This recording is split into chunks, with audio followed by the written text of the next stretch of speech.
Angela from the blog Angela Marie Made, and today I'm sharing my pantry organization makeover reveal and how I organized this pantry. Before I started, our pantry was really messy and embarrassing and I couldn't find anything. It also had really ugly wire shelving that I couldn't stand. So I decided to give it a makeover. Alright, let's get started with how I organize this pantry, and I hope it gives you some pantry organization ideas to help you with organizing your own pantry. First, I removed everything from the pantry and put all of our pantry items on our kitchen table. It was a mess at first. Then I went ahead and removed our wire shelves and installed our new DIY wood pantry shelves and gave our pantry a fresh coat of white paint. And I will link below the tutorial for the DIY shelves. To start the organization process, I went through all of our pantry items and checked the expiration dates and threw out any expired items. I also created a donation pile for things I didn't need anymore, like mismatched plastic bins.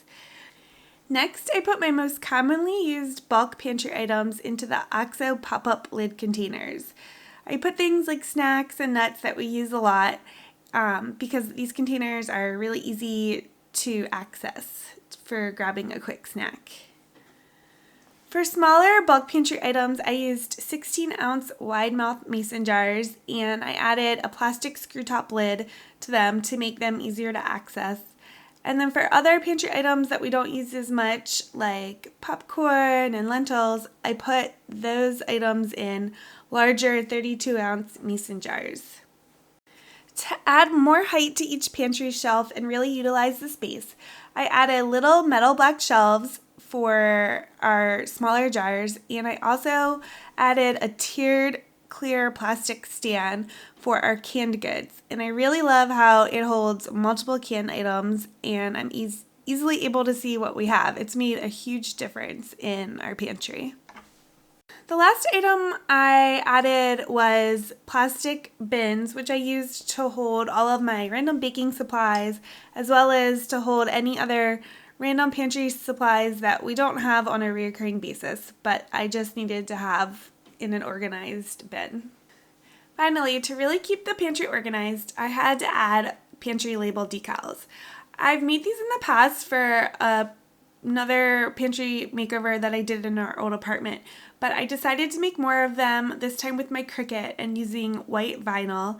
And I'm going to be sharing next week a tutorial on how to make those pantry labels along with a free printable so you can make your own. Check below for the link to that.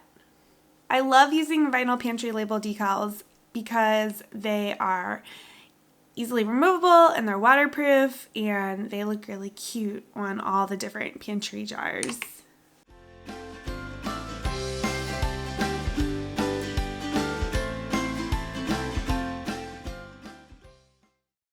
So what do you think of my small pantry makeover? Let me know in the comments below. I'm really hoping we can keep it this organized going forward.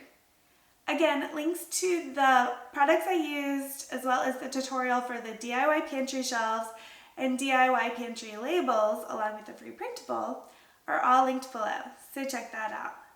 Thank you again for stopping by, and please subscribe to my channel.